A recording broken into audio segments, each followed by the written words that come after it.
Olá, seja bem-vindo ao canal Leitura da Bíblia 365.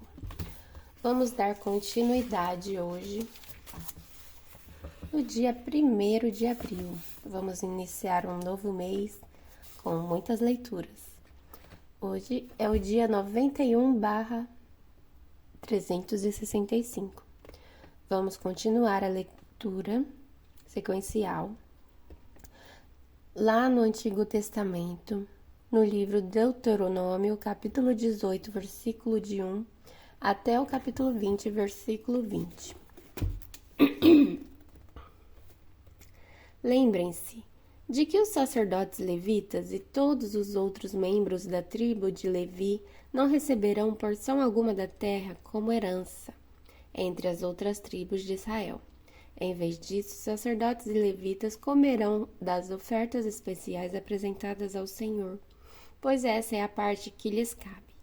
Não terão herança entre os israelitas. O Senhor é a sua herança conforme lhes prometeu. Estas são as partes que os sacerdotes receberão, como sua porção dos bois e das ovelhas que o povo entregar como oferta: a espádua, as queixadas e o estômago.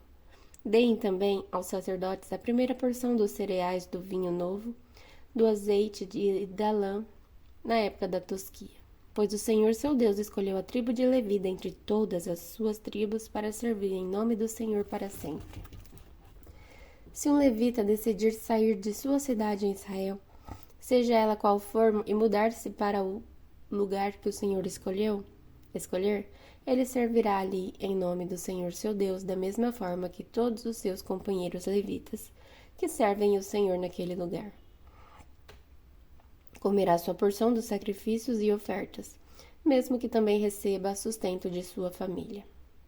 Quando vocês entrarem na terra que o Senhor seu Deus lhes dá, tenham muito cuidado para não imitarem os costumes detestáveis das nações que vivem ali. Jamais deverá haver entre vocês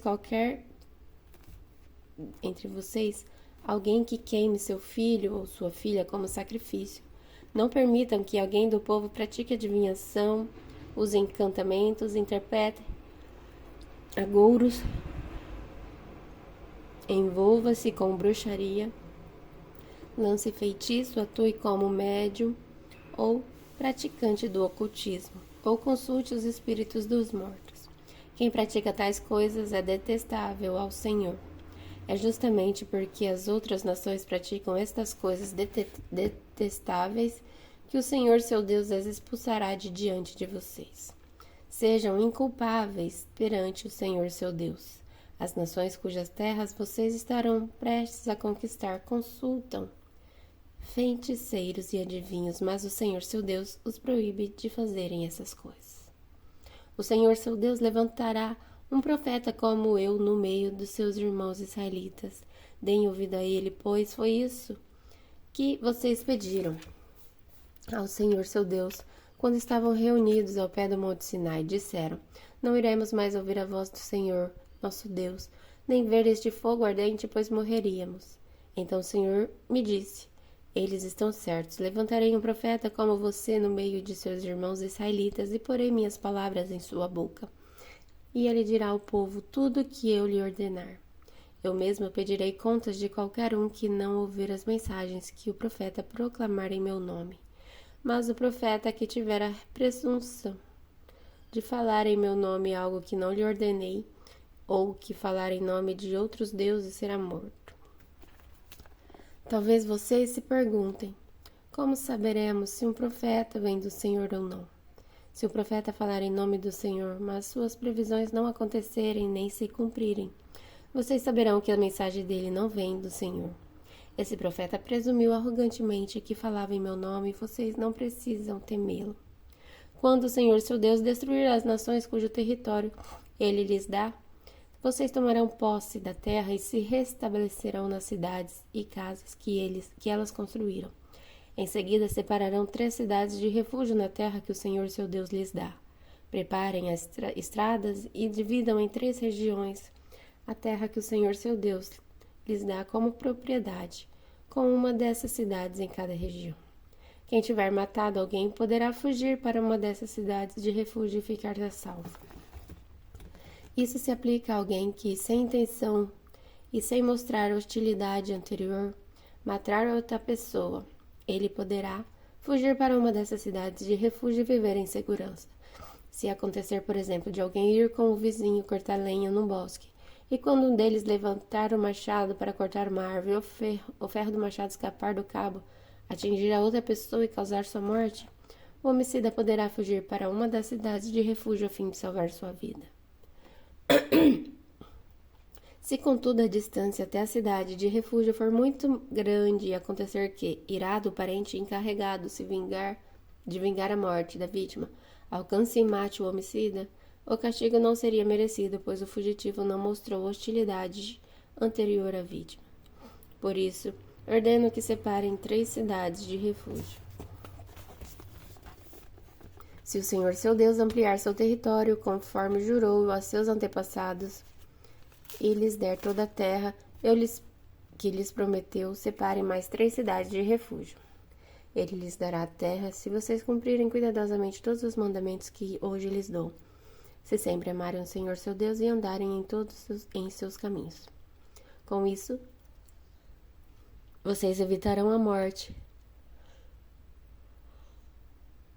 de inocentes na terra que o Senhor seu Deus lhes dá como herança. Do contrário, seriam culpados pelo sangue de inocentes. Se, contudo, alguém demonstrar hostilidade a seu vizinho, ficar à espreita dele e o atacar e matar, fugindo depois para uma das cidades de refúgio, as autoridades da cidade do homicida enviarão representantes da cidade de refúgio para trazê-lo de volta e entregá-lo ao vingador da vítima, para que ele execute o homicida. Não tenho pena dele. Eliminem de Israel a culpa de matar inocentes. Assim tudo irá bem com vocês. Quando tomarem posse da terra que o Senhor seu Deus lhes dá como herança, jamais roubem terras de outros, mudando de lugar os marcos de divisa que seus antepassados colocaram. Não condene alguém por um crime ou delito com base no depoimento de apenas uma testemunha. Os fatos a respeito do caso devem ser confirmados pelo depoimento de 2 ou 3 testemunhas. Se uma testemunha mal intencionada se apresentar e acusar alguém de ter cometido um crime, tanto o acusador como o acusado comparecerão diante do Senhor, apresentando-se aos sacerdotes e juízes que estiverem de serviço na ocasião. Os juízes farão uma investigação cuidadosa do caso. Se a testemunha fez acusações falsas contra seu irmão israelita, apliquem-lhe a sentença que ela planejava para outra pessoa.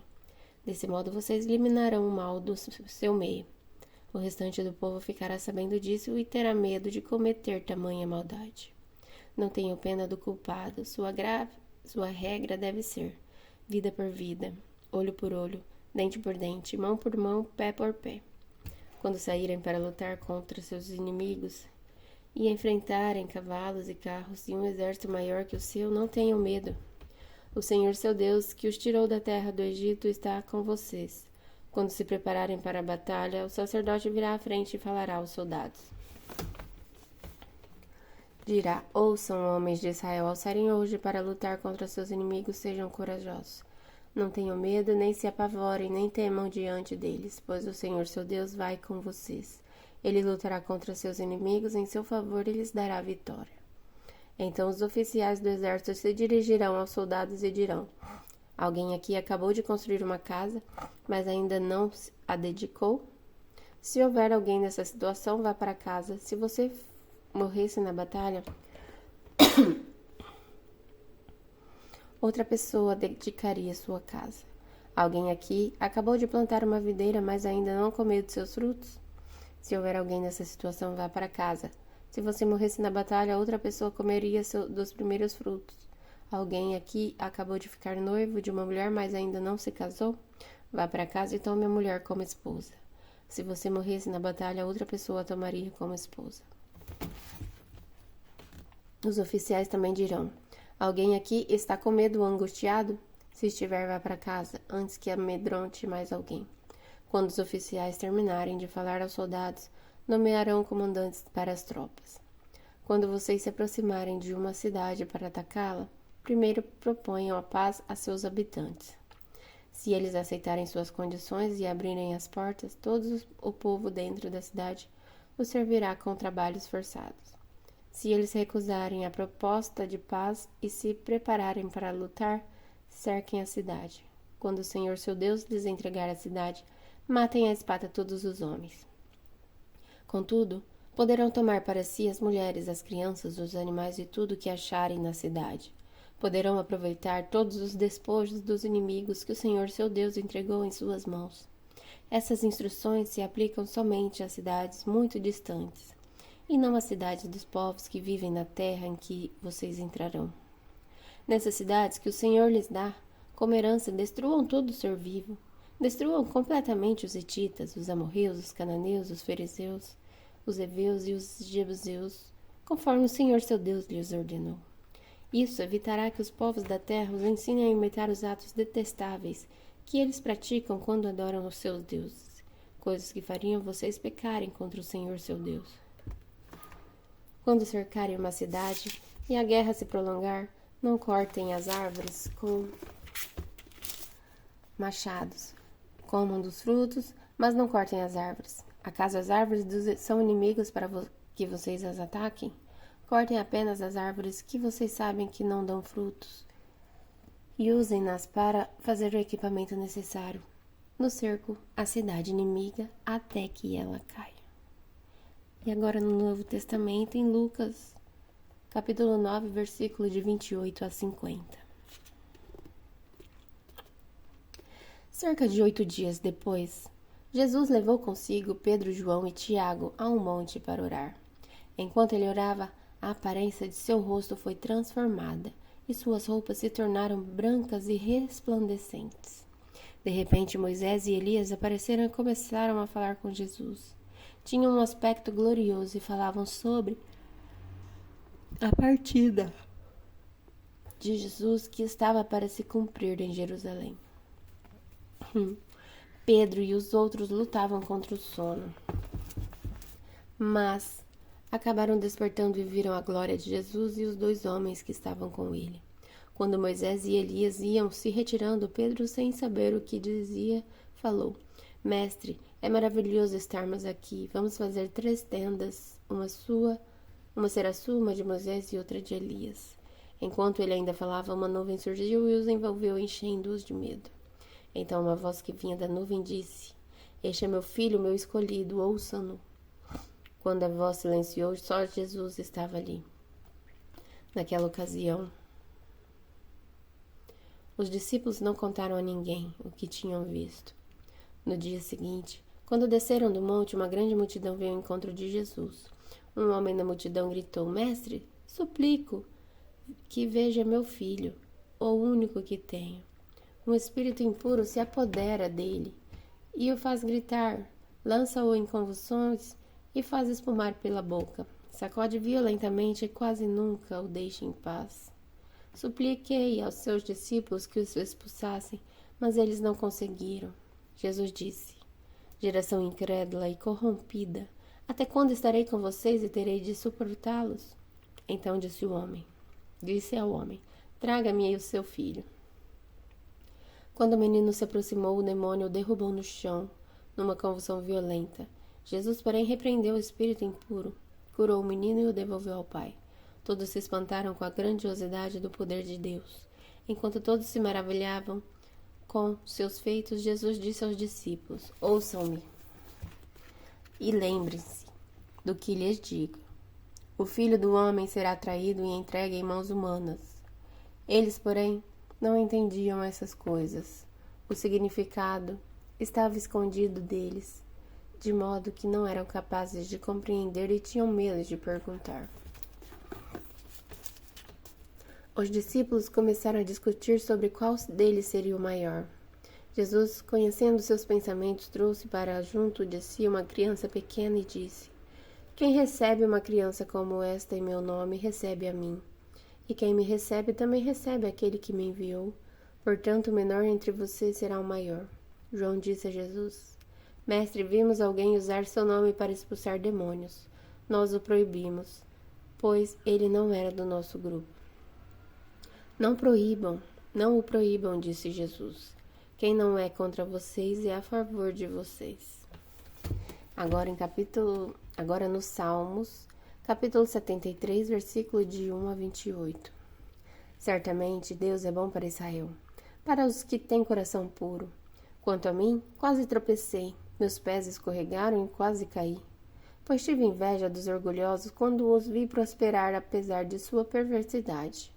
Levam uma vida sem sofrimento e têm o corpo saudável e forte. Não enfrentam dificuldades nem estão cheios de problemas como os demais. Ostentam o orgulho como um colar de pedras preciosas e vestem-se de crueldade. Seus olhos cobiçam sempre mais, e o coração vive cheio de más intenções. Zombam e falam somente maldades em seu orgulho, ameaçam usar de violência. Falam como se fossem donos dos céus, e suas palavras arrogantes percorrem a terra. Por isso o povo se volta contra eles e bebe todas as suas palavras. O que Deus sabe? Perguntam. Acaso o Altíssimo tem conhecimento disso? Vejam como os perversos desfrutam uma vida tranquila. Enquanto suas riquezas se multiplicam, foi à toa que mantive o coração puro? Foi em vão que agi de modo íntegro? O dia todo só enfrento problemas, cada manhã sou castigado. Se eu tivesse falado como eles, teria traído teu povo. Tentei compreender por que prosperam. Que tarefa difícil. Então entrei em teu santuário, ó Deus, e por fim entendi o destino deles. Tu o puseste num caminho escorregadio e os fizeste cair do precipício para a destruição. São destruídos de repente, completamente tomados de pavor. Quando te levantares, ó Senhor, rirás das ideias tolas deles, como quem ri de um sonho pela manhã. Percebi então que meu coração se amargurou e que eu estava despedaçado por dentro. Fui tolo e ignorante. A teus olhos devo ter parecido um animal irracional. E, no entanto, ainda pertenço a ti. Tu seguras minha mão direita, tu me guias com teu conselho e me conduz a um destino glorioso. Quem mais eu tenho no céu senão a ti? Eu te desejo mais que a qualquer coisa na terra. Minha saúde pode acabar e meu espírito fraquejar, mas Deus continua sendo força de meu coração. Ele é minha possessão para sempre. Os que te abandonam perecerão, pois destrói os que de ti afastam. Quanto a mim, como é bom estar perto de Deus. Fiz do Senhor soberano meu refúgio e anunciarei a todos suas maravilhas. E agora em Provérbios, capítulo 12, versículo 10. O justo cuida de seus animais, mas os perversos são sempre cruéis. Até amanhã, no dia 2 de abril.